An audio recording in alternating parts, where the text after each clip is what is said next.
Kun qophii dooyaa mariiti.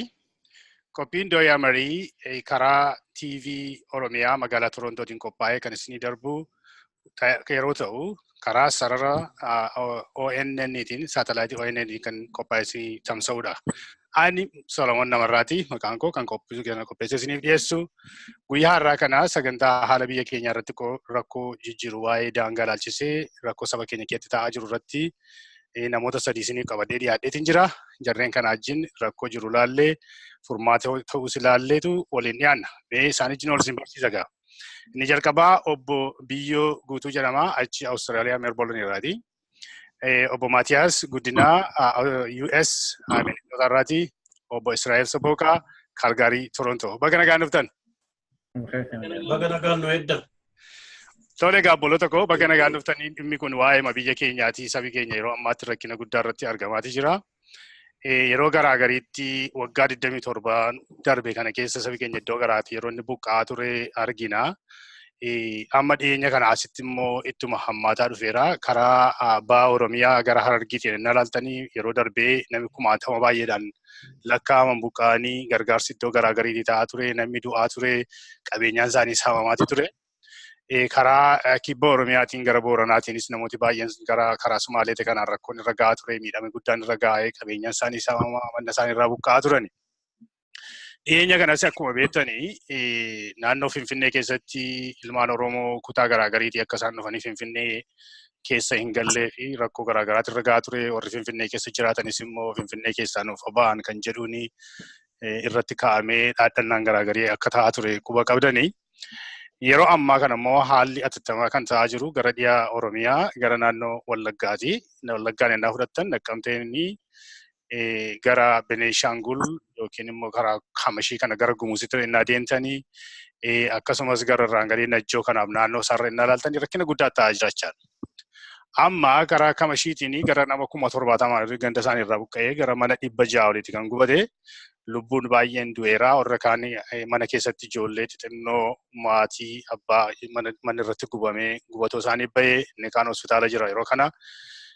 Gara naannoo magaalaa Najjootii naannoon baadiyyaa fakkeenyaa fi gara gaara Amuma Yambal kan jedhamu, Deggeroo kan jedhamu, Agaloo Bassiitii naannoo kanaa buqqa'anii gara Daancoo Mikaa'eliitii hundumtuu buqqa'ee gara Najjootti as godaanaatii jira jedhama.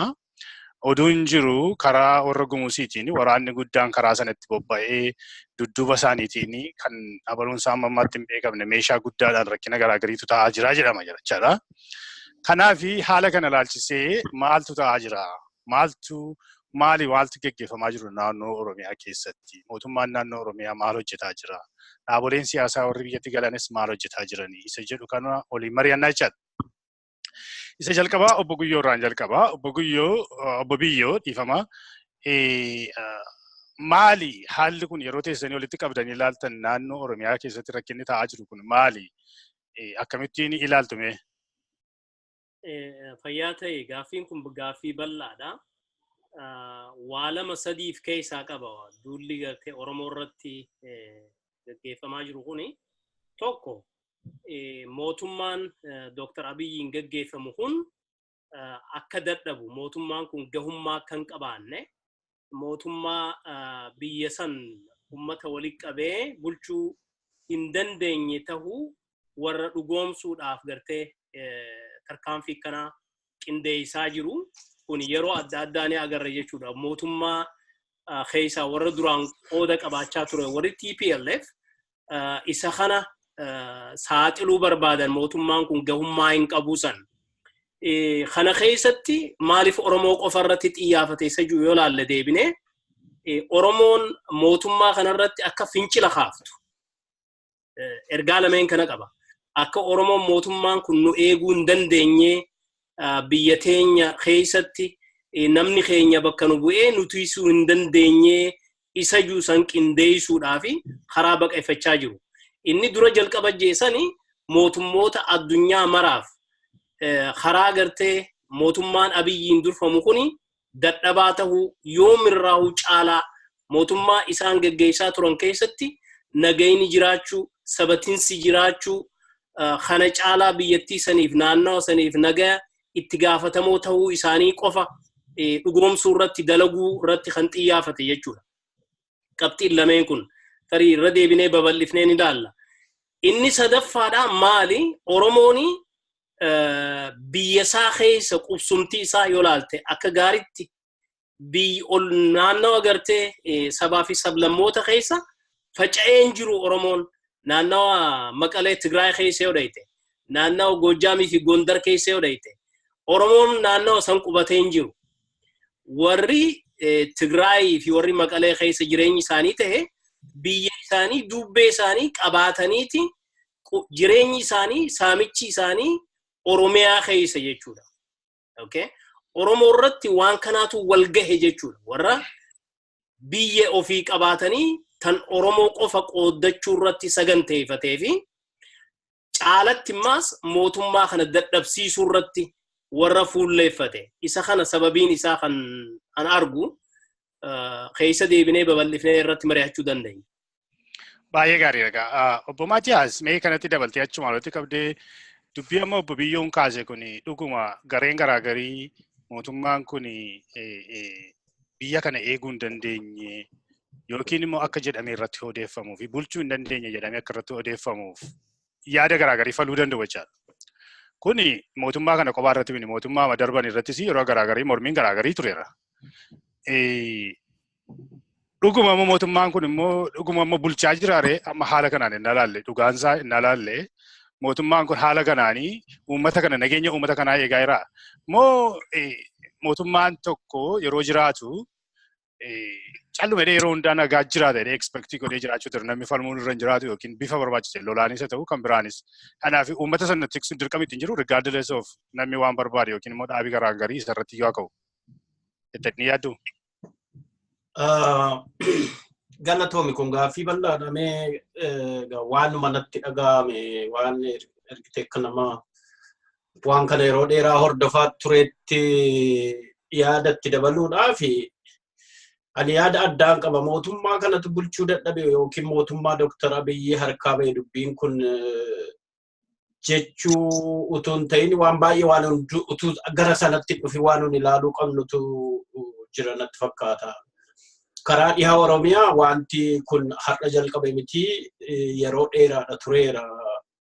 91 jalqabee haga har'aatti deemaa jira. Karaa bahaallee akkasuma yeroo garaagaraatti haa qabbanaa'u haa ukkaamsatu malee. Dubbiin qabbanaa'ee tureeti gaafa carraan ce'umsaa kun immoo carraan mirga dubbachuu fi mirga ofiin of bulchuu kun more relaxed ta'ee yeroo haalli mijatuti inni silayyuu rakkoo qabu. Rakkoo sana jajjabeessuudhaan argitee walitti bu'iinsi kun babal'achuu jalqabeera jechuudha. Sirriidha mootummaan federaalaa nageenya biyyaa eegsisuu danda'a. Garuu waan tokko wanti nuti hubachuun nurra jiru amma namni baay'een namni dhuunfaadhaan kompleenii godha. Abiyyi waraana dhaabuu didee humni ittisa biyyaa walitti bu'iinsa uummata gidduutti jirutti yoo haalli emerjensii yookiin sardamni tokko weerarri guddaan hin jiraatin gidduu seenuu hin danda'u jechuudha. Poolisii humna naannootu nagaa eegsisa. Walumaa gala dhimma nageenya Oromiyaa keessaa mootummaa naannoo Oromiyaa ilaala malee mootummaa Abiyyi kan federaal kan mootummaa federaalaa yookiin humna poolisii federaalaa humna waraanatti akka biyyaa kanan ilaalu jechuudha. Yoo humna ol ta'ee naannoon sun yookiin Oromiyaa ta'uu, Amaara ta'uu, Tigraay ta'uu, Kibbaa ta'uu namni uummanni sun yoo bulchiinsi naannoo sun waan kun humna koo olii humna waraanaa ergaa jedhee humna waraanaatiin itti seenuu danda'a malee seera jira seeratu daangessa jechuudha. Yeroo kana walitti bu'iinsi xixiqqaan namni 10-20 namni dhumuu danda'a. Walitti bu'iinsa sabaaf sablammii gidduutti yeroo ta'u humna waraanaa gidduu seensiftee immoo isa tokkorra gortee isa tokko rukutte ammallee dubbii biraa waan fiduufi wanni kun of eeggannoo guddaa barbaada jechuudha. Yeroo baay'ee namni karaa garaagaraa yeroo lolli ka'u humni waraana wayyaanee illee sana keessa gugateetti argitee dubbii sana tuttuqee dubbicha jabeessee kee'oos akka jiraatu bulchiinsi ammaa kunillee akka inni dadhabaa deemu yookiin dadhabaa fakkaatullee agarsiisuudhaaf irratti kan carraaqan jiru jechuudha. Isaan kun immoo murnaa jijjiiraman barbaadne jiraachuu danda'a. Ani qabatamaatti abalu kana godhee kan jedhu gabaasaa waan an argeen qabu argitee waanuma sooshaal miidiyaa fi oduu qilleensarra bubbifamu kanarraa waan dubbifnu malee.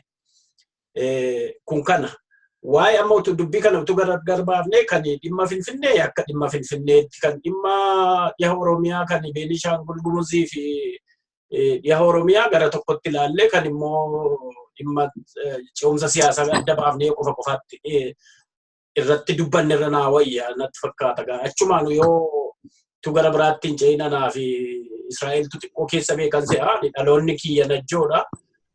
Haala ammaati jettu nan beeka karaa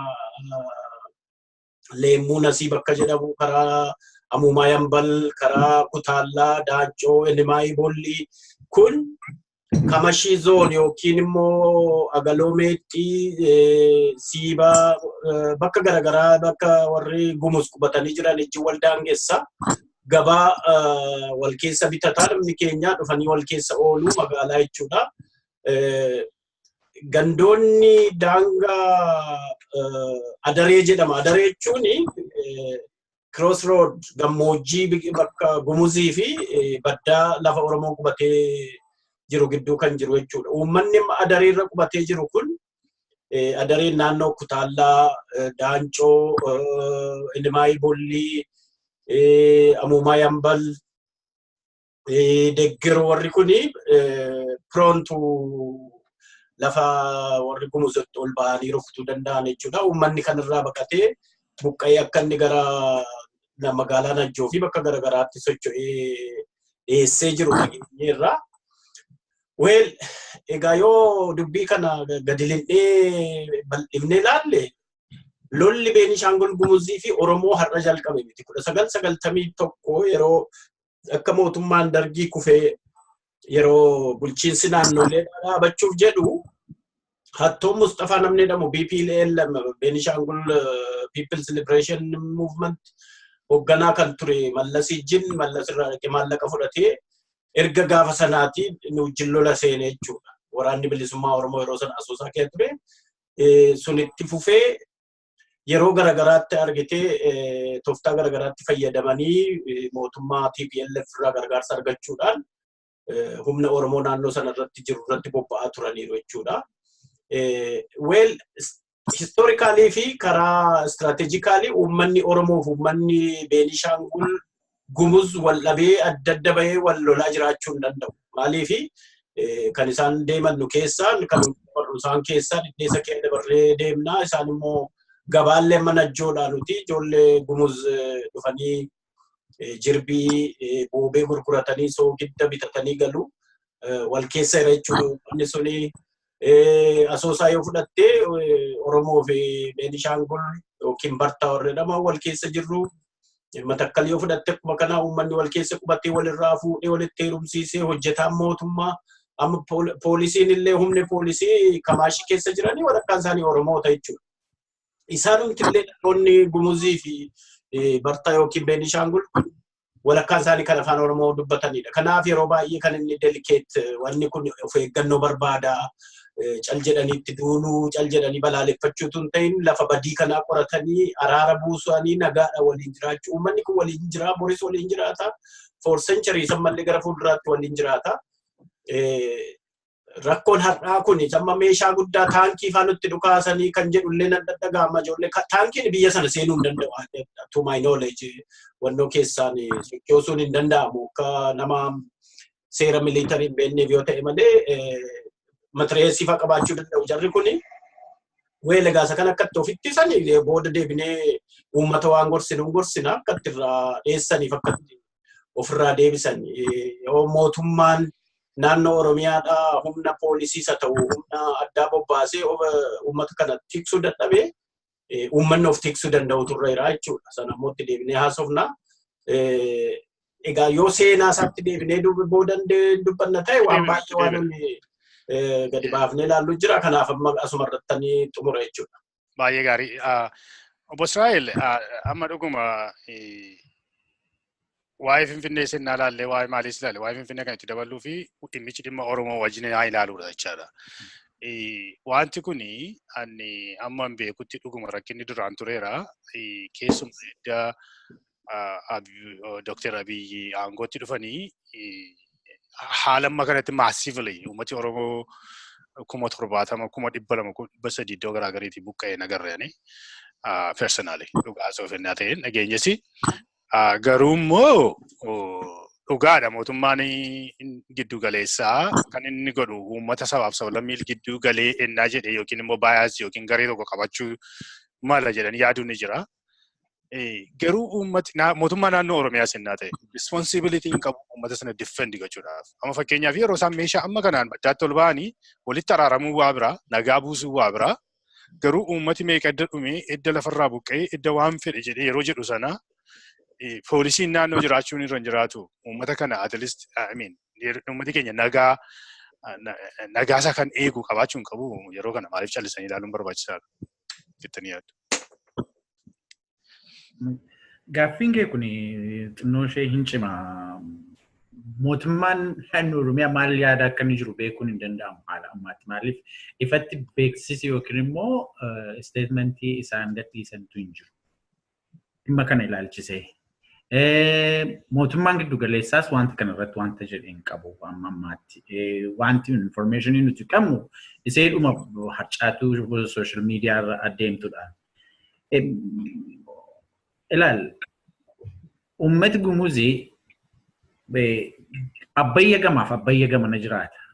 Warri abbayya gamanaa warra afaan Oromoo haasa'anidha baay'een isaanii. Afaan Gumuziitti aansee afaan isaan beekan afaan isaan ittiin communicate godhani afaan Oromooti. Warri gama jiran warri Matakkalee isaaniyyuu baay'een isaanii Oromoo wajjin jiraatu. Egaati biyya isa dur Gojjam Xaqlaa Gizaatii sanarraati warra citedha. Warri amma Gumuz warri abbayya gamanaa immoo isa dur Wallaggaa Xaqlaa Gizaatii jedhamu sanadha jechuudha. Gumuz kun egaati bakka Benishangul Gumuz kun bakka sadii jira beektaa. Tokko Daabbus gama warri Asoosaa jiru, warri abbayya gamaa jiru, warri abbayya gamanaa jiru jechuudhaan. Isaan tiyyuu wal arguudhaaf Oromoo keessa darbu. Oromootti nagadatu, Oromoo irraa bitatu. Yoo bara ijoollummaa keenya hundumti keenya ijoollee Gumuzii wajjin baranne mana barnootaatti. Uummata baay'ee haqa jaallatudha. Uummata namatti darbu miti. Uummata haqa isaas dabarsee kennu miti. Wanti bade gaati maalinni nutu akkaataa itti ollaa keenya kana qabannu dadhabe jechuudha. Maalinni akkamitti nagaa keenya eegsifachuu dandeenya isa irratti mootummaan naannoo Oromiyaa maal hojjete wanta inni hojjechaa ture hin beeku wanti ifa ta'es hin jiru. Diinotni gaati waan sadii kaayeffatanii wanta kana jeequmsa uummatti fakkaata social crisis uumuu barbaadu uummatichi ni buqqa'u kuni manni barnootaarraa ijoolleen hin buqqaati uummati dinagdeetiin hin dadhabaa achi booddee gaati economic crisis suni social crisis achiti inni sadaffaan sanatti aansee wanti dhufu political crisis sana jedhamu sanatti dhufa maaliif gaati namni qabeenyaan qabu economically dadhabeera socially bakka itti ijaarameeti buqqa'eera faca'eera ijoollee mana tamaariitii baateetti iddiriin uqqubeen hin jiru sana booddee maaltu ta'a mootummaa sana balaaleffachuutti deebi'uutu dhufa jechuudha. Kana kaayyoon walitti bu'iinsa kana kaayyeffataniitu walitti bu'iinsi kun akka ta'uudhaaf warri namooti gareen irratti hojjetu kana godhee jechuudha akka yaadutti. Egaati Oromoon uummata kanaa wajjin waggaa baay'ee jiraatee inni fagootii dhufee uummata kana yaadaan bakka barbaadu tokko kaa'ee diigumsa tokko irratti yookiin immoo fincila yookiin immoo lola Oromoo irratti akka isaan banan taasisuu danda'uu dhumtisuun mataan isaayyuu dandeettii isa alaa dhufee sana godheetu hin ta'in dadhabiinsa keenyatu natti mul'ata anaan. Maaliif jalqaba ummati kun dadhabinsa ummata kana keessa jiru yookiin immoo rakkina wanta ta'uu malu sana jalqaba tilmaamuu qabaachuutu nurra tureen. Jalqaba tilmaamnee sanaaf nagaa Oromoo keessaa tiksuudha. Nagaa Oromoo keessaa tiksuu, nagaa ollaa Oromoos immoo tiksuu danda'uutu nurra jira ture. Sanaaf istirateejii qabaachuutu nurra ture. Mootummaan bulchiinsi naannoo sanaa sanarratti hojjechuutu irra ture. Suniin hojjetamne kanaafiyyuu diina alaa dhufeefiti karaa bannee jechuudha. Kana natti fakkaata. Eegaatii wanti kun bahaa Oromiyaa bichaa duwwaa miti. Harargee keessatti waan akkasii ta'eera. Baalee keessatti waan akkasii ta'eera. Boorana keessatti waan akkasii ta'eera. Immoo eegaatii torban darban kana keessa immoo Finfinnee keessatti waan akkasii ta'eera jechuudha. Duraan eegaatii saamiinsa lafaatiif jecha Oromoo baay'een qotee bulaan Oromoo naannoo Finfinneetti buqqa'aa ture. Amma immoo ciraadhuma isaayyuu Oromoon akka inni Finfinnee hin seenneef fincila taasisuun uummata naannoo Finfinneetu kana godhee yookiin jiraattota magaalaa Finfinneetu jibbiinsa Oromoo irraan kan ka'e hiriira ba'ee yookiin fincilee Oromoo akka inni magaalaa hin seenne godhe jechuun nama rakkisa. Maaliif baay'een uummata sanaa Oromoo wajjin jiraatee Oromoo irraa bitataa, Oromootti gurgurataa. Warri ammannaa fakkeenyaaf Hilbarandaa isa jedhamu tokko dhattee fi Amaanu'eel inni dhattee fi ganama warri midhaan fe'ee fidee Ayisuuzuu irraati arraagafuu Oromoota. Baay'een isaanii warri midhaan nagadullee Oromoota.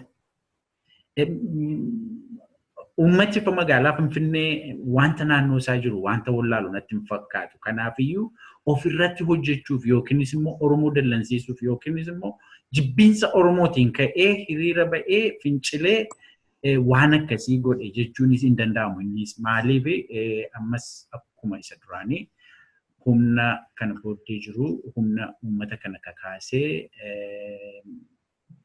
Oromoo irratti fincilchiisuudhaaf yookiin immoo Oromoon akka inni magaalaa uummataa isaatii keessa hin seenne gochuudhaaf yaalii godhe sana duukaa buuneetu hubanneeti isa irra gaarii na fakkaata. Maleessaati Oromoon akka inni Finfinnee hin seenne uummati Finfinnee sababaa godhuuf hin qabu. Baay'ee gaarii. Obbo Biyyoo karaa biraa namoonni amma biyyaasisu haa ta'u wajjin haasa'e tokko mootummaanis isuma amma laga amma fakkeenyaaf dudduuba isaasii kennuudhaaf obbo Maatiyaas dubbatanii warri keenya gara warra Gumuus kanatti dhiquma warra keenyaa jechaadha. Almost adeemsa sa'aatii lamaati nurraati mana keenyarraa kan nuti deemnu. Hiriiroo gaarii qabu warra keenyaa jiru. Ani personaalii ofii kootii fi laga warra Gumuus kana dhaqee hojii jiraachaatiin ture yeroo bara hiraadhaa fi yeroo manni tamaarii cufamuu achi dhannaa isaanis hin dhufu mana keenya bulu waliijii nyaannaa waliijii dhunnaa. Bona immoo warri keenya darabaa isaa wachitti yaasu margii waan jiruuf jechaadha. Uummati Gumuus uummata qulqulluudha dhugaa dubbachuu yennaa ta'e. Uummatani baay'ee jaalladhuudha personaalii maaliif hidhannoo gaarii qabna warra keenya ajinis ajinis personaalii wanta ni qabu baay'eetu jira jechaadha. Garuu namoonni keenya dhugaadha yeroo isaan achiiti waraana kanaan dhufee namni keenya yeroo buqqa'u uummata kana diffendi gochuun barbaachisaadha jedhee yaada. Akka nama tokkotti namoonnis komee isaan kaasan jira. Mootummaa Oromoo irraa mootummaa Oromiyaa irraa kan isaan komee qabanii mootummaan even poolisiin illee hin jiru. Yeroo namni kun buqqa'an isa laga jenna gaa bakka isaan jiran suni maaliif gaara dabartee gara lagaatti gad deemta waan ta'eef. Laga sanaa dhuftee baddaa sana gara sa'aatii meeqaa deemanii dhufanii amma isaan baddaa Oromoo bira ga'anitti mootummaan Oromiyaa at least maaliif uummata kana diffeendii gochuudhaan waa tokko hin goone innis waan tokko hin goone kan jedhan komee qabu jechaadha. Lammata immoo adda bilisummaa Oromoo sennaa ta'ee naannoo sana ni jira maaliifiti uummata kana diffeendii gochuuf yaaliin hin taane gara lachuun iyyuu confused taaneeti jirra gara itti adeemnu wallaalleetu jirra. Daandiin isa kamirra akka ta'e maaliifi karaa gubbanaa karaa naqqabtee sennaa laalte karaa dhedheessa keessaatiin namoota baay'ee fotoqee jira. Karaa gajjallaatiinis warri Gumuus kuni warra Seesee kan jedhantu jira, warra Dagubaa kan jedhantu jira, warra Meexxii kan jedhantu jira. Baay'ee isaanii nan beekachaadha kutaa kutaadhaan. komeen kun akkamitti ilaaltu fakkeenyaaf karaa dhuguma maal adda bilisummaa Oromoo seenaa ta'e dhuguma naagala mootummaa wajjin hiriiroo qaban irraa kan ka'e utuu mootummaan jiru biyya sana keessatti adda bilisummaa Oromoo waraana dhaqee banuu hin danda'u jechaadha nama tokkotti. Haa ta'u iyyuu malee immoo yeroo rakkinni dhufu maal ta'utu jira? Maal akkamitti ilaaltu kana? Yaada bal'aadha. Wanni jalqabarraa haafne tokko yaadachuun nurra jira. Tokko abaa'oo kaasuun ummata akkuma jalqabarraa jeetti mootummaa kanaa fi ummata jidduutti balaa kaasuudhaaf gargaara. Isa kana gargaaramuuf poolisiin Oromiyaa maaliif nurraan ittifneen waan if danda'e. Warri aangoorraa bu'e kuni waa lamaatu isaan yaachisaa jira. Tokko Oromoon bakka hundaa tokkoomuun jaarmayoonni siyaasaa rakkoolee xixiqqoo isaan jidduu jiru kana fixatanii karaa tokko deemuudhaaf qophii ta'uu isaanii argisiisuun kun hedduu isaan yaachisee jira. Kanaaf jijjiirama kana walta'iinsa Oromootii fi mootummaan amma biyya san bulchu maqaa Oromoo qaban. Oromoo qofaa fi miti kan hojjetanii ummata biyya sanii waliigalaaf hojjetan. Warri Amaaraa miidhamee jira. Oromoonis akkuma ati kakaaftetti miidhamtee jirti. Sabootaa fi gartee sablammiilee naannawa keenya jiran hundaa waliin Oromoon umrii isaa jiraatee jira. Sabaa fi sablammoonni nu wajjiin jiraatan kun hundi isaanii akkuma amma himtetti akka ummata gumuuzitti ummata gaggaariidha. Naannawa baha Oromiyaa kana karaa Harargee kana yoo dhufte Sumaaleedhaa fi nuti jireenya hedduu waliin aadaa hedduu waliin qooddanna. Ummata gaariidha. Irra caalaan keenya biyya Sumaaleetti baqannee biyya Sumaalee keessallee dalaynee jirra hojjannee beena ummata kana. Isaan kanaatu xalayaa garigarii keenyaaf qindeessee biyya sanii akka baanu nu godhani ummata gaariidha. Haa ta'u immoo yeroo ammaa keessatti haalli deemaa jiru haalamma nuti ilaallu kanaan xiqqoo adda jeetiin ilaalan. Wanni adda isa godhu mootummoota wal faraqeessaa dhufan biyya san keessatti haalaallu. Mootummaan Haayila Sillaasee yeroo kufu jeequmsi kanaan taane daangaalee Oromoo hundarratti walakkaa Finfinneetti jeequmsi hin taane. Mootummaan Dargii akka jirutti gaafa kufe haalli kanaan taane. Jeequmsi kanaan kaane. Amma wanni kanarraa barru, wanni kanarraa agarru, wanni lafa jiru, wanni nu agarsiisu maali dhugaan jiru. Duulli gaggeeffamu hundinuu Oromiyaa keessatti ummata Oromoo irratti ta'uusaati. Sabaa fi sablammootaa miti kana gaggeessan ummata gumuuzii miti. Warra aangoon nu malee nama biraatiin hin maltu jaani. Warri aangoon nu malee nama biraatiin hin maltu juu kuni yeroo hundaa'u saboota waliin naquudhaani isaan ajandaa isaanii mul'isaa deeman. Isa kana rakkoon guddaan gartee as deemaa jiru. Kaan mootummaan kuni mootummaa ce'umsarra jiran. Abbaa irreerraa kara dimokiraasiitiin.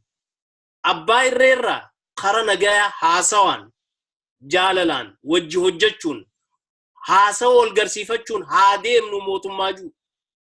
Mootummaan duraan ture mootummaa hidhutti ajjeesutti saamutti amanu jechuudha. Kanarraa yeruma gabaabaa kana keessatti ji'oota hanga gabaabaa kana keessatti bakka silaa ummanni hawwu bakka silaa mootummaan kun yaadu bakka silaa nuti akka Oromootti mirgi Oromootti hiifamuu irra jira jennee yaannu kana gahuun laafaan ta'u hojii guddaa gaafata jechuu. Kanaaf Oromooni akka waan gartee isa gufachiisuu deemu kanarratti fuula deeffatee isa kana wal jeequtti hin deebine. Yeroo kana jumaale amma mootummaan Oromiyaa kan naannoodha ummata Oromoo tiisuu hin dandeenye nutiisuu hin dandeenye abaa'oon humna waraanaa qabaa nutiisuu hin dandeenyeen kuni jeequmsa mooraa Oromoo deebisuudha.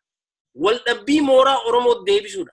Garaagarummaa mooraa Oromootti deebisanii abaqaalutti deemaa jiran jechuudha. Kanarraa if eeggachuun barbaachisaadha.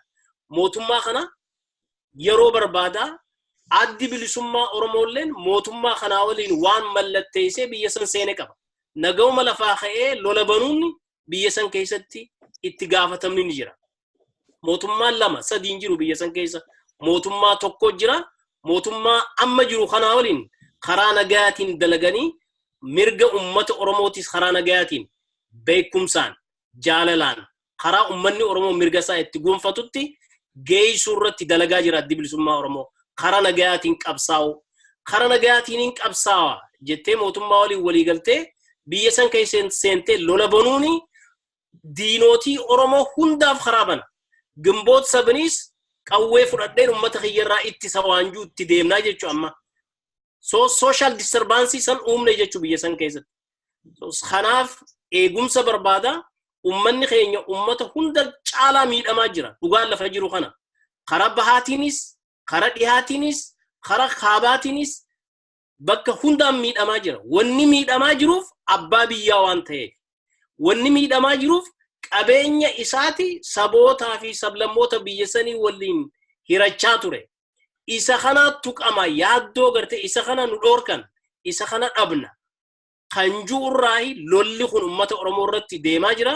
Kana eeggachuun barbaachisaadha siin jechuu qiyya. Kan Finfinneedha obboleessi kiyya kaasee jira. Wanni Finfinneedha xiqqashoo wanni adda isa godhu maali? Mootummaan biyya sanii mootummaan ummata biyya san keessatti wal faraqeessaa bulchaa dhufe hundi bakki inni jiraatu, bakki inni irraa itti gabbobbo'u, bakki inni heera irraa garraabsu Finfinneedha. Mootummaaleen addunyaadha biyyattii san kan beekaniin Finfinneedhaani. Jireenyi isaanii achii bobba'an jechuudha. Akka biyyoota nuti jiraannu kanatti federaalizmiin bal'atee amma mootummaa diisitti namni barbaadu ni xiqqaata jechuudha. Mootummaa gartee deeyla diriirfame kan biyya keessa jiru kun kan biyya teenya Finfinneedhaa gakkaa mootummaan Finfinnee jirti. Bakka san qabachuu qofaatu biyya san bulchuudhaaf hiree nuuqannaa waan juu kana dhugoonfatanii jiran. Ammallee sanitti amanaa jiran.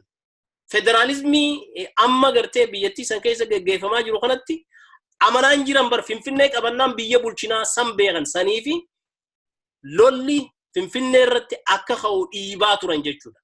Maallaqa dila Finfinnee keessa qabamee fi meeshaa adda addaa tan Finfinnee keessatti qabamte sababiin itti naquu danda'an kana Finfinnee qabannaan biyya san qabanne wanni duubaa qaban kana dhimma Finfinnee kana akka gaaritti bal'isanii irratti mari'achuun barbaachisaadha. Kana qofa tahamoo hin ta'u waan nam mul'ate kun kana keessa deebinee Maatiyos kaasee jira.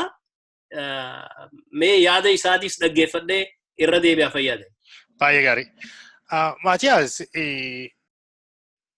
amma innaa laallu humna biraatu jira. Humna nagaan biyya sana keessatti nagaan akka hin jiraanne kan godhu yookiin immoo mootummaa amma jiru kun dadhabaa akka inni ta'e agarsiisuudhaaf kan jedhu kan sabaaf sablammii walitti naqu nageenya uummata biyya sanaa kan dhoowwutu jira jennee yaadna taanaan yoo jarreen kana beenna taanaan dhuguma jiraachuu isaanii identify goona taanaan mootummaan maaliif kontroolii gochuu dadhabe? Hanga irraatti isaanii nama tokko sabaaf sablammii walitti namee ol lolu dudduuba goranii sabaaf sablammii ol lolu kan biraatu dudduuba jira kan biraatu akka gochuu danda'a jedhaniitu yeroo haasa'amu dhageenya.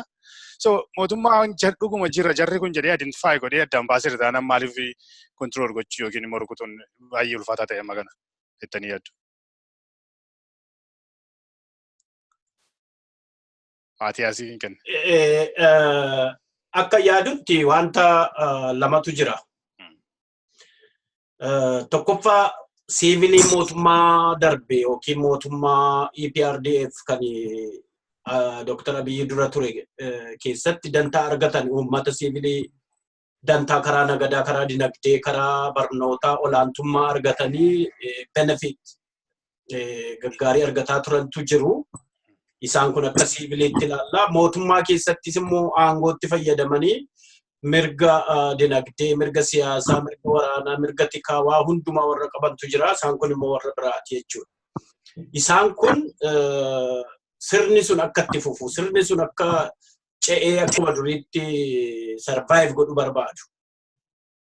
Kanneen lamaanii tokko warri siiviliin daldaltoonni warri horii qaban horiidhaan bitanii chaos yookiin immoo jeequmsa kana akka inni itti fufu uummataaf uummata walitti buusanii mootummaan sun akka inni argitee sustainable hin taane akka inni raafamu akka inni jeeqamu gochuu danda'u jechuudha.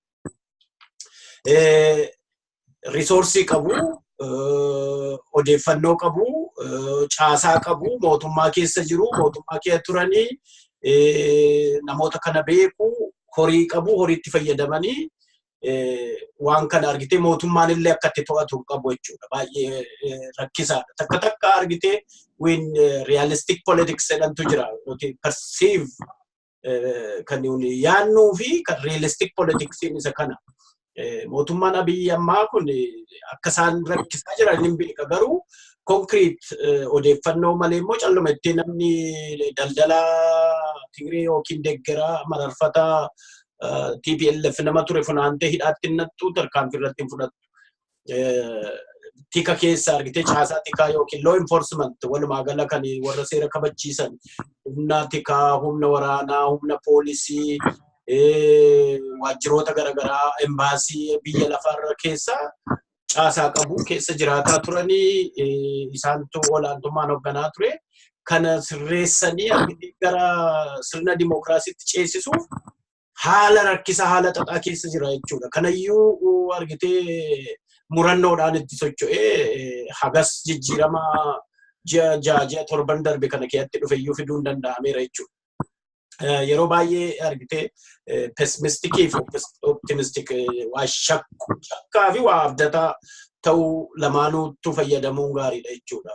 Waan gaggaarii hojjetamu appreciate godhanii lafa rakkoon jiru irratti qeeqaa deemuudha jechuudha. Mootummaa kamiyyuu mootummaa Itoophiyaa qofatu hin ta'e haaluma siyaasaa deemsa siyaasaatu kana fakkaata. Gubbaarraa yookaan amma waa'ee Finfinnee warri kaanillee tuttuqanii turanii waa tokko garuu wanti nuti hubachuu qabnu gaafa addi bilisummaa Oromoo biyya dhufe argitee waan arganii hin beeknetu itti dhufe rifaatuudha. Rifaatuun sun immediate reaction akka isaan dafaniitti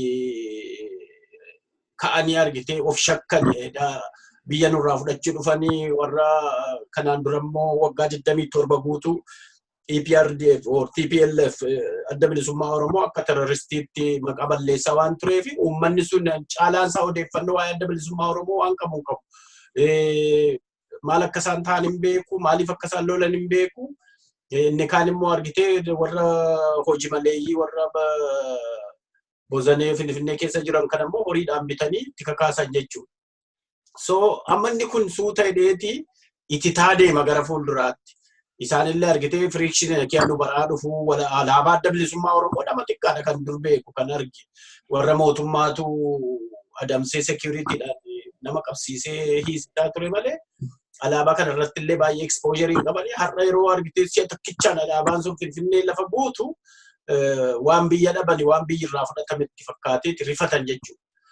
Sunillee suutammaa ititaa booda lafa qabachaa numa calalaa dhufe utuun jaallatiin wal fudhannee walumaan jiraachuun ni mallaa jechuudha. Gara isa waa'ee nageenya gara dhiyaa kanatti yeroo deebinu addi bilisummaa Oromoo maaliif itti duulee uummata kana hin tiksine jechuun waanuma hin eegamnedha jechuudha. Maaliif jaarmiyaa waraanaa jaarmiyaa bilisummaa lolaa turee karaa nagaan qabsaa'ee biyyatti deebi'ee kana qawwee baadhatee baadiyyaa kee adeemee uummata tiksuu hin danda'u ta'u. Utuullee akkuma hidhatetti jira ta'e jaarmiyaan bilisummaaf lolu tokko ganda keessa deemee keessa sablammiitti dhukaasa miti. Kan sitti dhufu abbumatu ofirraatissa jechuudha. Uummanni ittisa uummataa ijaarratee qophaa'ee ofirraatissa mootummaa naannootuutissa yoo mootummaan naannoo hin dandeenye federaalii yookiin humna ittisa biyyaatti iyyata akka itti eegama nageenya biyyaa. Maaliif cal jedhan hamma isaan dhufanii achi ga'anitti isa jedhu waa baay'ee waan ilaaluu qabnutu jira. Odeeffannoon calalamuu qaba. Gumuziif Oromoo gidduutti yeroo lolli ka'u maalirraan ka'ee akkamittiin dhufee isaanillee beekallee waan ittiin callisan ni mala jechuudha. Maaliif maqaa adda bilisummaa Oromoon fakkaatanii humni baadiyyaa sana keessa socho'u.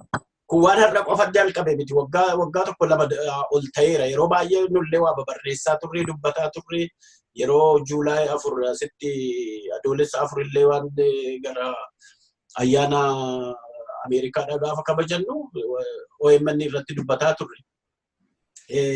Humna adda bilisummaa Oromoo ala ta'etu dhokatee ijoollee kashlabbee magaalaatu baadiyyaatti ba'ee nama saamuu nama ajjeesuu kanaan socho'aa deemu jechuudha. Kana eenyutu qulqulleessuu qaba? Adda bilisummaa Oromoos itti gaafatama qaba. Naannoo waraanni isaa qubatee jiru yookiin naannoo inni keessa socho'u keessatti yakki dalagamnaan itti gaafatama. Naannoo Oromoo keessatti yakki dalagamnaan Oromootu itti gaafatama. Naannoo Beenishaangul keessatti yakki dalagamnaan Beenishaangultu itti gaafatama. So warri bulchiinsi naannoo lamaanii ta'anii qoratanii namoota yakka kana dalagan karaa gama Gumuziinis warra Oromoo ajjeesan karaa gama Oromoos namoota yakkamtoota Gumuziin ajjeesan yoo jiraatan qoratee seeratti dhiyeessee jara kanarratti tarkaanfii fudhatee nageenya tiksuu qaba jechuudha. Kanaan yeroo furu isaan namoota buqqa'antu jiru. Har'aan kan ammaan kanallee namoonni buqqa'aa jiru jechuudha.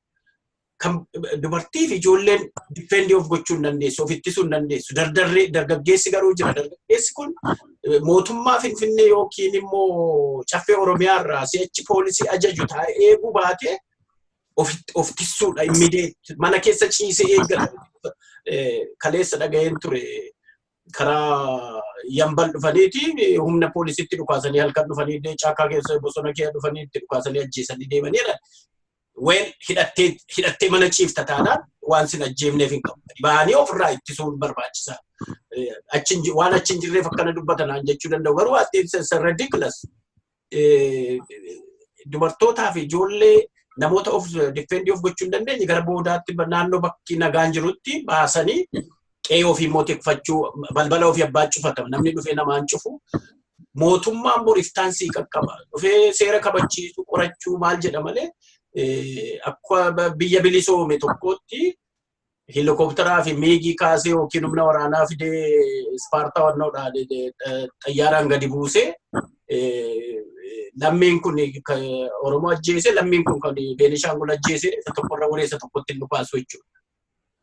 Dubbiin kun baay'ee dalikeetiidha. Akka ittiin hubachuu qabna jechuudha. Gumuziin yoo dhugaa dubbachuuf yoo ta'e Oromoon baay'ee gargaaree ani mataan kiyya Jaanko Abbuu namni jedhamu obboleessa haadha kiyyaa dur bara Haile Sillaasee bara Dargii busaan gaafa isaanii lafarraa fixuuf jedhu kan dhaqee qoricha busaa tokkoon isaaniitiif waraanee lubbuu isaanii namoota 15 utuu ta'in namoota 10,000 kan lubbuu Gumuz oolchee nama kana nama baay'ee beeku warra pioneer qoricha hiraanii ta'anii obbo Jootee Gammachuufaa nama jedhamantu jiru joo keessa warra utuu nuti dhalatiin jechuudha.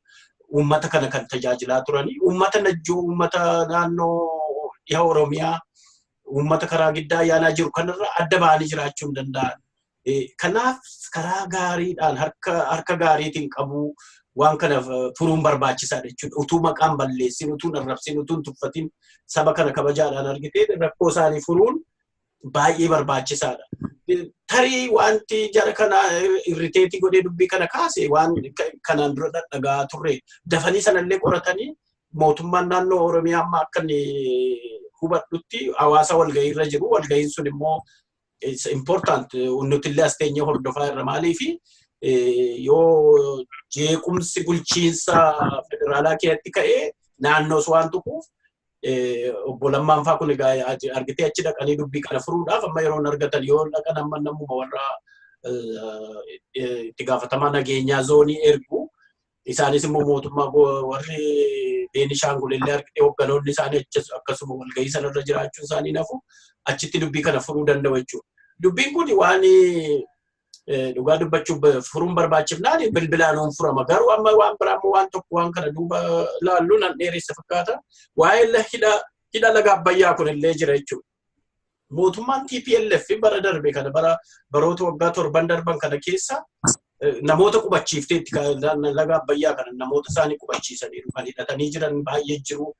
Isaan kun illee achi keessa argitee babal'atanii jiraachuudhaaf naannoo sana keessa to'atanii jiraachuudhaaf safaraa jira amma 47 jira achi kana keessa safaraa keessa baay'ee isaanii jira yeroo bara chaartaraa sanaa qabnee beennaa achi keessatti wal lolaa turre gaafa 92 asoosaa keessatti wal lollu hoteela Tigrootaa kee dhaabatee waraanni isaanii karaa maskootii nutti dhukaasaa turan baay'ee jira jechuudha wal keesseera waan kun uummanni illee baay'een isaa wal keesseera kan achitti dhufanii kiraa hojjechuudhaan ka'anii horii horatanii achitti wal fuudhanii Oromoo wal makatanii baay'ee jiraatantu jiru. Kanaaf waan kana furuun ogummaa barbaada, obsa barbaada, kabajaa barbaada, callumadhaniitti duulanii argitee akka diinaatti dachaatees callumetti hidhattee agaloomeettiin balleessa yookiin kamaashii zoonii kiyaan balleessa yoo ta'es rakkoodha. Kanaaf kunillee of eeggannoo barbaachisa jechuudha wanti nuti meediyaa irratti illee waa'ee isaanii kominikeetii goone. Baay'ee gaariidha. Amma tokko Bosraa'el namoonni agartee yeroo under pressure yeroo ta'u namni yaadi isaa iddoo baay'ee jira. Yeroo critical yerootti yaadee yeroo rakkinni kana dhufuu danda'a kana ta'uu danda'a kan jedhuun qabu yeroo almost ofiisaatti save gochuu yookiin immoo protect gochuu yeroo sanarra jira jechaadha. Maaliif waa'ee lubbuuti wantichi. Maaliif haala sana jala pressure sana jala namoota jiranii yeroo sanatti akkamittiin of eegaa maaliifiti mootummaan hin jiru kan jedhu pressure sana keessa jiru jechaadha. Maaliif waa'ee lubbuu isaanii jechaadha. Yeroo sanatti abidda sana keessa kan jiran isaan ta'eeru. Mootummaan Oromiyaa kan isaan komeen ka'u tokko yeroo dheeraadhaaf amma yeroo nuti biyya turre yoo yaadatte ta'ee naannoo gara dhidheessa kana keessaan dhufanii yeroo waraanni guddaan ka'ee humni poolisiin Oromiyaa naannoo Naqqamte kanaa ka'e irratti bobba'ee yeroo isaan rukutee ture jechaadha. Yeroo garaagarattis ta'eera wanti kun. Karaa baattis ta'aa ture. Maaliif dursanii istiraatejjiin tokko maaliif hin uumame? Edda wanti tokko ta'ee booddee react gochuudhaaf yookiin immoo araara fiiguudhaaf yookiin communication hiriiroo uumuudhaaf yaaluu irratti muuxannoo irraa ka'anii maaliif waan kana hin qophaa'anii kan jedhuti komee kaasu jechaadha. So maaliif amma kanatti irratti hin hojjetamne? Uummati kun amma dhuguma akkamittiin hubachuu qaba ree uummati kun? Pireesharii kana keessa taa'ee isa haasofnu kan akkamitti hubachuu qabu? Mee sirratti waa tokkotu ceenaan waa siin jedha laala. Amma innis yeroo sana hordofaa turre 2007 natti fakkaatu 7 or 8. Innis har'a jedhanii har'atti duulan miti yeroo sanas jechuudha kan dhugdan. Over 20 days booda kan abbaan duulaa humnatti bobbaasee jechuudha. Nutu asii iyyaa turre waan baay'ee dhaga'aa turre. Ilaala maal seete waan kun amma dalikeetiidha kanan jedheefi humna gumustu dhufee bor nu lola yookiin immoo gumusin dhiisi yookiin kana Suudaantu dhufee nu lola jettee humna poolisii kan naannoodhaa qopheessitee ijaartee keessu erga dhufee booda erga dubbiin sun ka'eetitti dhimmatta jechuudha ofirraa deebisuudha. Tartiibattiin nageenya biyyaa eegsisantu jira. Seera eegsisantu jira. Humni poolisii gahee hojii mataa isaatii qaba kan ittisa biyyaa gahee mataa isaatii kan daangaa eegu jechuudha. Amma argitee biyyi kun naannoon lamaan kun naannoo ollaadha. Naannoo waliin jiraatu har'a boornatti ka'ee dhufee na rukutaa ittiin yaaddu. Amma rakkoon karaa najjoodhaan illee poolisii lama ja'a tureedhaan amma bilbilaan nama ajjina haasa'eera. Poolisiin jirtu sanatu dhaqe jechuudha. 8tti dabalame nama 14 ta'anii namni 14 kun humna dhufe kana ittisuu hin danda'u jechuudha. Humna isaa oli. Maaliif qophaa'anii hin jirre jechuudha. Amma gaargitee erga jarri immoo amma isaan ittiin dhufan hin beektu. Akkaataa wanta dubbii kana trigger godhe waan dubbii kana sochoosee kaase hundee isaa akka gaariitti illee hin beekne waan akka dhageenyu irratti dafanii argitee jarri immoo humna isaa ittiin dhufan hin beeknu meeshaa isaan qabatanii dhufan hin beeku nama 14 yerootti ergitu isaa immoo nama 400 dhufuu danda'u jechuudha. Lakkoofsi isaanii kuma 30 hin caalu situna caalaa beeka kan kamaashii keessa kan dhidheessaa qabee haga abbayya gamanaan kan jiran kuma 30 yookiin kuma 40 yoo ta'an jechuudha tilmaamatte. Achii gaamma argitee jarri kun leenjifamanii Beenishaangul irraa humna dabalataa qabu jechuudha kan dudduubee isaanii jiru haa ta'u kana gaamma bor iftaan waan qorannoodhaan bahudha humna ol bubba'e kun. Garuu hammasitti ofittituun kan nama saproon daangaarra jiru sanaati. Yeroo biraafillee yeroo hundaa namni argite namni moggaa jiraatu hidhannoo qabaachuu qaba. Hidhannoo qawwee qofa miti waan baay'ee of eeguu danda'u sirre layers line of defense qopheeffattee naannoo irratti of ittisan qopheeffatanii dammaqanii of eeggachuun barbaachisaadha. Har'a qofa miti. Hattuunis dhufuu danda'a kan saamamaa yoo karaa Booranaa karaa Gujii Boorana yoo argite Somaaleejji wal wajjin taa'u garuu gaafa dhufanii walitti dhukaasa waan hin beekneef warri moggaarra jiran hidhatanii qophaa'anii of eeggatu jechuudha. Baay'ee gaarii. Isootti dabalee edda Maatiyaas kaase waa'ee hidhannaa kana kaase Israa'el. Waadaan yaadaa ture tokko uummati Gumuzii amman personaalii beekutti yeroo dargiin kufe sanaa ani ijoollee haayiskuuliitii reefuun fixan ture. Meeshaa kilaashiin dargiin dhiisee deeme hundumaa kan inni guuramee gara Gumuzitti gurguramaa ture. Yeroo sana ijoollee maatiin tokko kawwee kilaashii kanaa maatiin tokko nama mucaa isaanii waggaa 8 illee bitu unkaan orra durbaa dabalatee hunduma isaanii jechaadha. Mana guutuutti hidhata.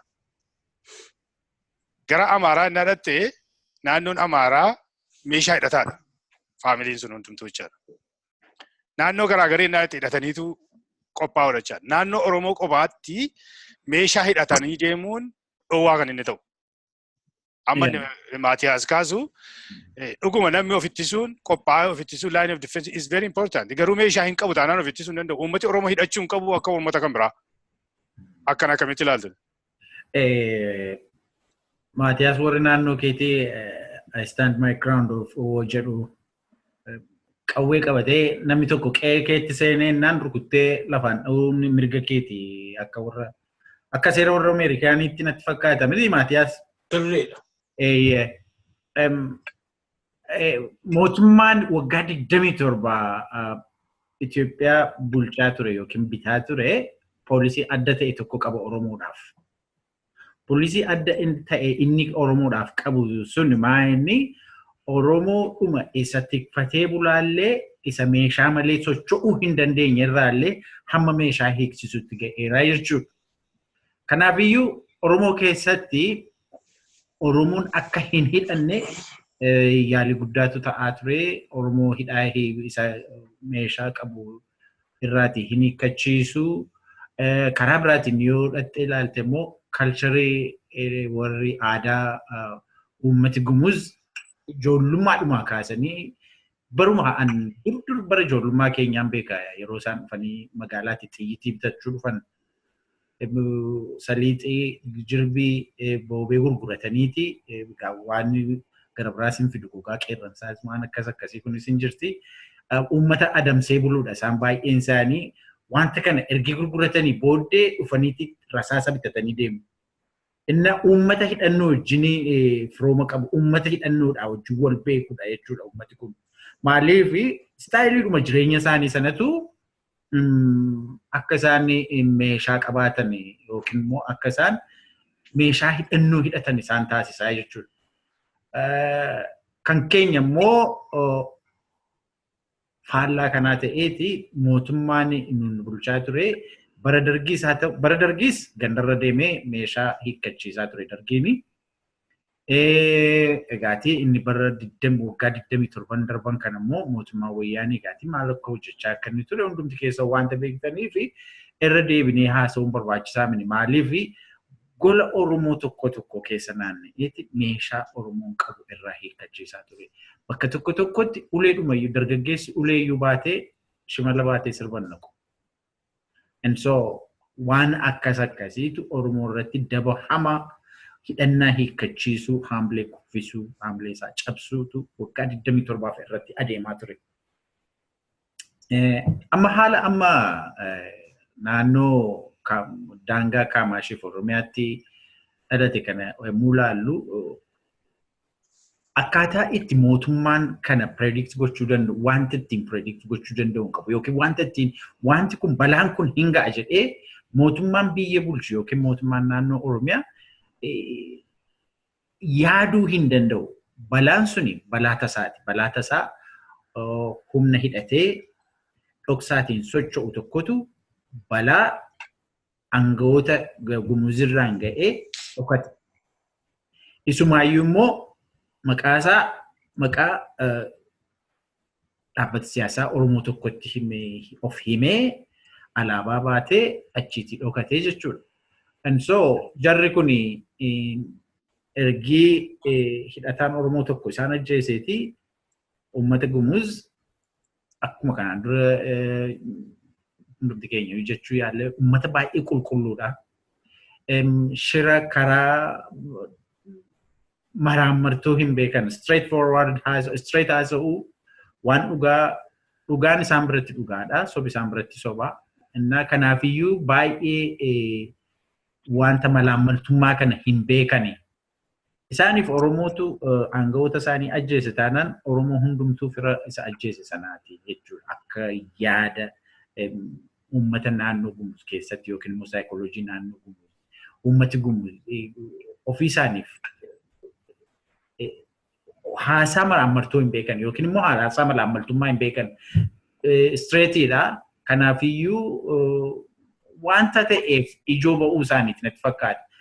Egaati maalinni karaa keenya waaltu hanqatee nuti contact person illee hin qabnu yeroo rakkinni tokko rakkinni nageenyaa uummata Oromoof gumuz gidduutti dhalatu jalqaba dubbii eenyuun dhandhee qunnamna isa illee hin beeknu.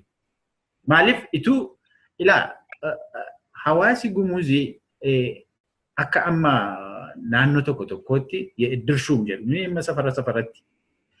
Akkasuma akkasi namoota guguddootu jira isaan keessaati namoota aangoorra jiran haa ta'u namoota hawaasa gumuz keessatti kabajaa qaban haa ta'u Oromoon yookiin immoo bulchiinsi naannoo Oromiyaa jalqaba namoota contact person uummata gumuz keessaati qabaachuu qaba ture. Yeroo rakkinni akkasii kun uumamu right away jalqaba dubbii ituu gara tarkaanfiitti ituu gara waan garbaraatti hin deemin jara kana qunnamee haala jiru sana tasgabbeessuu danda'u utuu irra ture. Innaa sanaaf san waan akkasii egaati istiraatejii nagaattiin eegsisnu qabnu kanaafiyyuu wanti sun jira darbeera. Akkuma egaati akkuma Islamaatiyaas jedhe wanti kun naannoo sanatti gumuziif Oromoo gidduutti jeequmsi kuni yeroo baay'eedhaaf irra deddeebi'ee ta'aa ture. Amma inni waggaa 97 inni ta'e suni gumuz qofaayyuu mini namoota baay'een gareen biraanis dudduuba isaanii akka isaan jiranidha kan himamaa ture. Na yaadadha gaazexaadhuma irrattiyyuu wanta baay'ee wanta kana maxxanfamee ba'ee uummataaf ifa ta'eera. Wanta akkasii wanta dudduubaan dhiibu kana. Isa dudduubaan uummati kun akka inni balaa geessisuuf uummata kana dhiibaa jiru sana uummata sanaaf diina Oromoo ta'ee isa Oromootti akka gumuz diina taatu dhiibaa jiru sana gidduu humna galu tokkotu barbaachisaadha. Humni sun humna nagaa ta'uu qabaa jechuudha gaatii humna nagaa uummata gumuziif uummata Oromoo gidduutti nagaa buusuu danda'u tokko ijaaruutu barbaachisaadha Oromoodhaaf haala amma jirutti. Maleessaatii karaa fedhe yoo dhattee fi lolaan wanta akkasii dhaabuu hin dandeessu maaliif barbaachisaas immoo miti siyaasa Oromoof barbaachisaa miti seeraanis immoo sirrii miti uummata xinnoo tokko waan gochuu ofirraa ittisuu duwwaadha kan Oromoon danda'u. Baay'ee gaarii. Obbo Guyyoo dhuguma akkuma amma dhiyeenya kana warra isaatirraati maaliin argaa addi bilisummaa Oromoo karaa Booranaa keessatti uummata meeshaa hidhachiisaa jira. Waraana hidhachiisaa jira. Nagaan akka hin buuneefiti naannoo sana nagaan akka hin jiraanneefiti uummata walitti naquun meeshaa hidhachiisaa jira jedhaniitu wacaa turan jechaadha. Tokko ani namoota irraa kan hin dhaga'u akkuma masila siin jennee yoo meeshaa hidhannes obboleessi akka dubbatetti saba Oromoo irratti poolisii addaatu jira biyya sana keessatti yeroo hundumaa mootummaa warra duraan darban keessatti Oromoo meeshaa hidhachuu hin qabu. Garuu kan du'u immoo isa defend of gochuu hin dandeenye kan maal Oromoon hundumti isaa meeshaa hidhatee qeesaa waliisaa eeguu hin qabu akkamitti ilaaltu sen mirga hin qabu kanaaf. Laali na dura qabxiileen garaagaraa haqa'ee jira. Wanni hundee rakkoo hundee maali? Uummanni biyya sanii walii galatti gabroonfataa abbaa irree jalatti kufuu isaaniiti baroota dheeraaf. Kuni hundeedha. Waldhabbiin ummatoota jidduutti akka ka'u kan godhu gabroonfataadha. Yeroo hundaa'u gabroomsuun danda'u yoo kanan goone. Manaannaa karaa barii Oromiyaa kana hookaa karaa Harargee kana haalaallu. Uleehu ummanni Oromoo akkam ba'anne dhoorkamanii jiranii jee. Obboleessi kiyya naannawaa agartee gumuus kanaatti warri dhiyaatan. Naannawaa Harargee kana tutturee jira bara. Bara Haayila Sillaasee irraa jalqabee mootummaanii itti gadduudha. Karaa daangaatiin ammoo warra Iisaa kanaaf Jibuutii warra Jibuutii kanaaf ugaasa gartee shuumuudhaan mootummaan Itoophiyaadha. Iisa ummata keenya saama ummata keenya irra duula. Sumaalee waliin akkasi. Kuni naannawa kanatti maaliif kana godhame yoo laalle maantana naannawni Harargee kuni qabsoo Oromootiif tarsimoo. Oromoo sodaadhaafi akka gartee biitti san karaa bahariin qabaanne Haayila Sillaaseen Jibuutii Faransaay farrame bara. Oromoo gabroomsuudhaafi karaa san cufuudhaafi. Sumaalee itti kakaasuun itti fufee jechuudha. Akkaataa itti caasaan biyya sanii diriirfame amma zamana TPLF kanaas EPRDF kanaas laali. Direedawaan federaala jalatti bulti.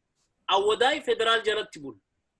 Maaliifi duulli hiikkachiisuu hidhannoo qofa osoo hin ta'in hiyyoomsuunis keessa jira jechuudha. Direedawaanii maallaqni guddaan magaalaa beekamtuudha turte. Arra baadiyyaa fakkaatti dhukkooytee baddee balleeysanii hiyyoomtee Oromoo keessaa yaate warri Sumaaleetii fi warri Iisaa kun itti galan fudhatan. Awwadaay bakka Awwadaay jirtu isin hundinuu ni beekna jiyoogiraafii yoo laalle si gare. Awwadaay Haramaa irraa fagoo miti. Magaalaa Adaree biyyootii fi Haramaa jidduudha. Awwadaay federaala jala bulti. Hiyyoomsuudhaaf Oromoo kuni hundeen rakkoo ummata Oromoodha gabroonfataadha jechuudha. Karaa jeequmsa amma daddaan deemu kanatti yoo deebine bakka sanitti deebuu barbaadan deebi'anii gabroomsu sirna gabrummaa san itti fufsiisu karaa kamiin jeequmsa kaasuun yeroo jeequmsi kun naannoo adda addaatti itti fufe state of emergency sana awaajuudhaaf karaa qopheeffachaa jiran bara. Mootummaan kun bulchuu hin dandeenye humna waraanaatiin biyya tana bulchinaa isa sanitti deeman. Akka ummanni mootummaa kanarratti garagalee nutiisuu hin dandeenye kana qopheessanii state of emergency sanitti deeman jechuudha. State of emergency sanitti hoggaa deeman humniti hanga funyaanitti hidhatte humna isaaniiti. Humna san gaffidatan jechuudha. Kanaaf deeman ummata Oromoo bakka durii irra hamaa sanitti deebisuudhaaf. Ummanni Oromoodha hidhachuu qabamoo hidhachuu hin qabu wagaaffii jette sanitti haa dhufnu amma kanarraa kaanee qabxiilee kana hunda wanni kakaafnuuf maali ummanni ummata kamtu hidhachuu irra qabaa waan juusan irratti geewuuf nu gargaaraadhaaf. Ummanni Oromoo biyya san keessatti ummata nagaa ta'uusaa mirkaneesse. Ummata sabaa fi sablammoota hunda wajjiin jaalalaan jiraatu ta'uusaa dhugoomse. Ummata sabaa fi sablammoota biyya isaa keessatti ofi qabee tajaajilee milkeessu ta'uusaa dhugoomse. Ummata Oromoo caalaa ummanni hidhannoo haqa godhatu hin jiru biyya san keessatti. Nagaan booreessu. Nagaa jaalata. Qabeenyan saamu walqixa guddachuu barbaada sabaa fi sablammoota jiranii waliin. Kanaaf ummanni Oromoodha ilmi Oromoo akka jirutti yoo hidhatte biyya saniif guddina, biyya saniif nagaa, biyya saniif milki, hegeree biyya saniitiif ummanni Oromoo hidhachuun murteessaadha. Nagaa sabaa fi sablammoota biyya saniitiif ummanni Oromoo hidhachuun murteessaadha. Mamii keessa seenuun nurra hin jiru. Ummanni Oromoodha hidhachuu fi hidhachuu dhabuun gaaffii ta'uun irra hin jiru. Ilma namaa hanqeensa irraa cabse hin jiru. Ummanni Oromoodha yeroo duulli addaan hin cinne yeroo ce'umsaa kanarratti yeroo irra geggeeffamu kana ummanni Oromoo karaa nagayaatiin karaa manguddootiin ka inni miidhamu ka inni raaduu karaa nagayaatiin fixaa jira.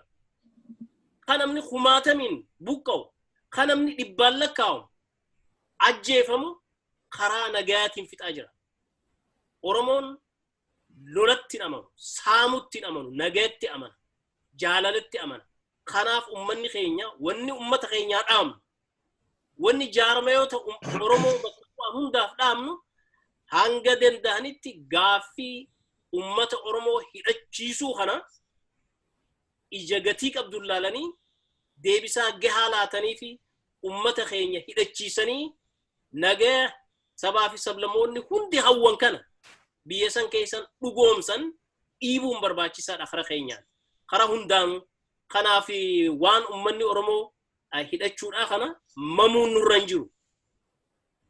Of eeggannoo godhuun irra caalaa ummata Oromoo irraaf fardiidha, waajiba. Ummanni Oromoo akka gaariitti of eeguun yeroo ce'umsaa kana keessatti balaan hundi balaa ummata Oromootiif guduunfamte.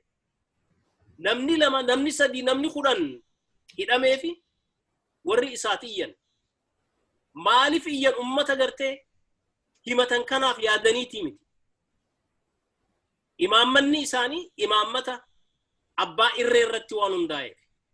Ilaalchi isaanii ilaalcha gabroonfataa irratti waan hundaa'eef.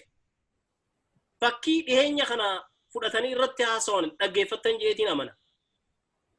Waa'ee federaalizimii gaaffii jala galchanii jiran warri isaati. Maaliif fakkiin isaan fudhatan Yugoslaaviyaa faadha.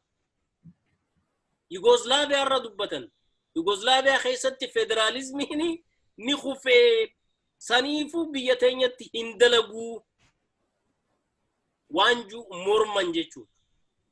Kana maaliif mormanii ofirratti abdii dhabuurraa dubbeen isaanii dubbee nagaa irratti hundooyte ta'uu hanqina qaban argisiisuurraa kan madde. Federalizmiin addunyaa irratti hin dalagin hin qabu. Ka Yugoslaaviyaadhaa warra federalizimii akka warra isaatitti warra isaat akka federalizimii balaaleffatanitti warra federalizimii dura dhaabbataniitu federalizimiin Yugoslaaviyaa keessatti akka kufu taasise. Kana itti himuuni barbaachisaadha jechuudha. Ummanni Oromoo Boorana keessatti hidhachuu dhabu isaanii kan murteessu ummata Oromooti. Argite mirga qabanillee xiqqashoo yaadachiisuun barbaachisaadha. Isaan ummanni naannawa kanaa hidhachuu qabaa fi hidhachuu hin qabu. Abaawoon ummata naannawa kanaa hidhachiisuu qabaa fi hidhachiisuu hin qabu. Mirga san hin qaban bara. Addi bilisummaa Oromoo ummanni Oromoo Gimboo 7 hiikkachuu qabaa fi hiikkachuu hin qabu. Takka haasawa marii taasifatanii haasawanii hin beekan. Waan Oromoo kana akkatti hafarsuurraa if eeggachuun warra isaat barbaachisaadha jechuudha. Ummanni Oromoo hayyoota gahoo irraa dubbatan qaba. Beeytoota gahoo qaba. Ogeeyyii gahoo qaba karraa dubbatu. Ummatuma bakka bu'an san irraa yoo dubbatan wayya jee yaada. Baay'ee gaarii. So Maatiyaas amma gara keetti amma gara xurmaatti dhufaa jirra. Dhuguma rakkina garaagarii uumuudhaanii amma fakkeenyaaf innaa gara Beneeshaangul innaa fudhattee namooti alaabaa warri namoota 4 irraa gumuus ajjeesanii warra alaabaa adda bilisummaa Oromoo qabatanii deemanii yookiin Oneegii yookiin immoo kan naannoo Finfinneetti kan rakkina kana uume adda bilisummaa Oromooti yookiin Oneeg takka godhaa sana ta'ee jedhaniitu haasa'u jechaadha. Adda bilisummaa Oromoos ibsa kenneera. Waa'ee kana ilaalchise akka harka keessaa hin qabne.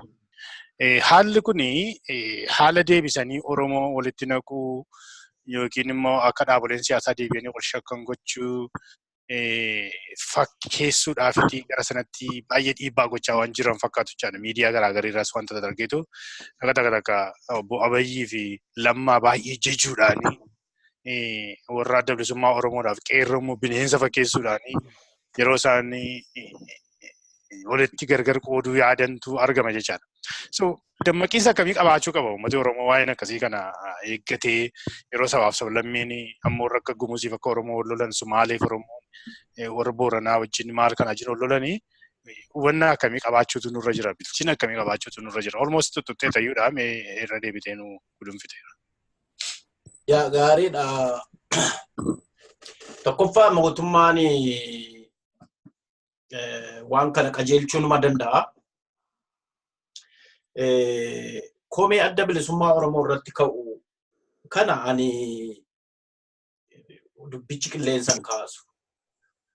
Maaliif adda bilisummaa Oromoo biyyatti erga deebi'ee miilaanuu gadi hin dhaabanne kan deemee sabaaf lammii adamsee ajjeesu dhiisi waan baay'ee waan hojii bulchiinsaa hojii deebisanii of ijaaruu hojii siyaasaa hiriyuu karaan qabsiifatiin jiru. Hogganni adda bilisummaa Oromoo tarkaanfii kana ni fudhachiisa jedhee an hin amanusi kanaan duras immoo muuxannoon akkasiis hin turre. Dhugaadha wanta tokko nuti akka adda bilisummaa Oromootti illee warri miseensa jaarmichaa ta'anii fi kana dura kee turan illee waan nuti haasa'uu dandeenyu maqaa dhaabichaatiin kan socho'u baay'een jira. Ajaja dhaabaa alaa kanumti of muudee dantaa garagaraa guuttachuudhaaf socho'u baay'een tureera jechuudha. Kanaan dura asoosaa keetti 92 wallolleerra utuu hogganni dhaabaa waliigalaa ajajan dabarsin waraanni gadi caasaa gadi kennaati. Lola banee gaaga'aman taane gaaga'ama wareegama hin barbaachifne kaffallee turre kanaan dura. Ammallee ajaja dhaabaatiin natti hin fakkaatu. Namni biyya keessa faca'ee olii gadi gochaa jiru kun yoo dhaabaaf ajajamu garuu dhaaba jala jiru caasaa dhaabaa jala jiru ta'e dhaabi sirreessuu qaba sana. Warrallee uummata gumuz irratti tarkaanfii fudhate kun alaabaa dhaabaa qabatee afaan Oromoo dubbatee kana godheera taanaan qoratanii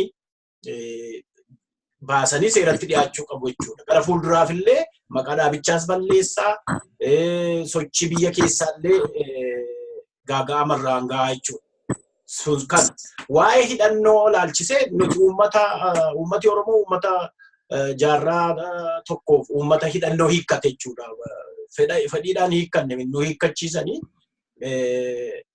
akka hundeebine hidhannu barbaadanii mootummaan dargis itti fufee nu hiikkachiise.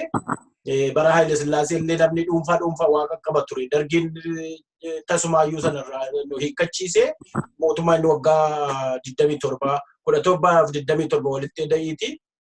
Waggaa 40 wayii fi hidhannoo hiikkanne 100% namni qawweejji waliin beeku jechuudha. Garuu amma yoo warra uummata bilisummaaf lolatu argite xiyyoo qareebee ittiin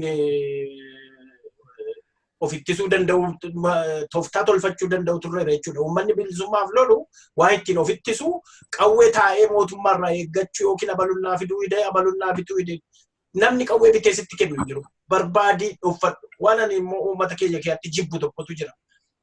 Abbaan kiyya bar tokko uummata umurii waggaa 82 kilaashii tokko qaba ture.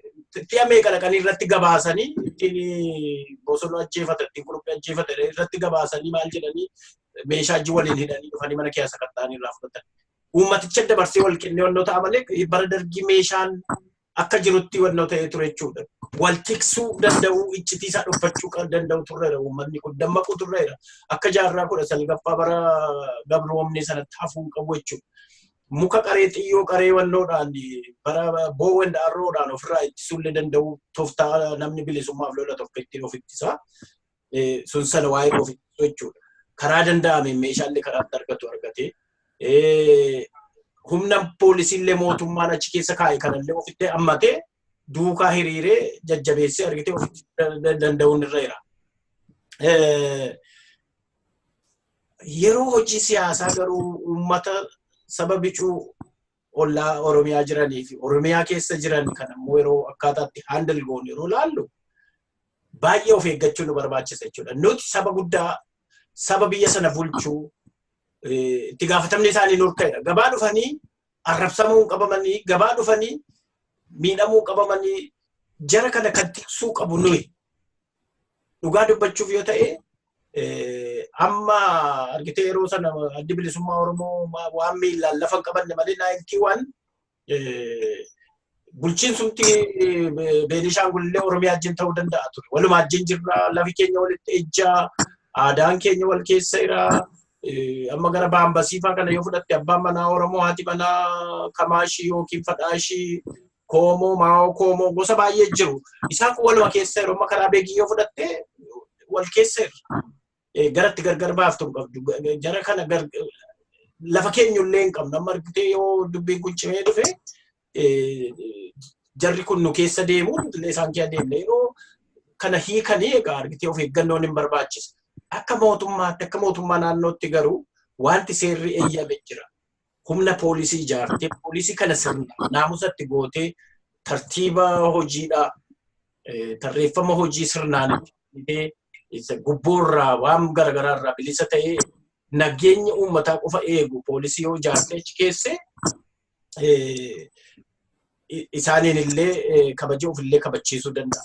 Yeroo baay'ee nullee tuttuqaa garagaraa dhageenya calluma inni miidiyaa kanarratti dubbanne bira dabaluuf jira jechuudha. Sanarraa illee of eeggachuu qaba uummati. Uummati bal'aan gaddeebi'ee jara kanaa wajjin wal qoccoluu qabu. Jara kana akka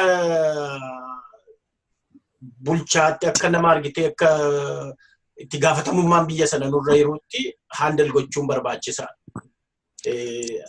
Kanumaan argitee yoo irratti walii gallee waan yaadi addaan jiru ta'e natti fakkaata. Baay'ee gaarii. Obbo Israa'el dhaamsi waa'ee nageenya uummata Oromoo eeguu irratti dhaabolee siyaasaadhaafis mootummaa Oromiyaafis dhaamtu yoo jiraate walitti qabnee uummata keenyaafis wanta inni hubatu yoo jiraate jechumaan gudunfaa deemna jechaadha.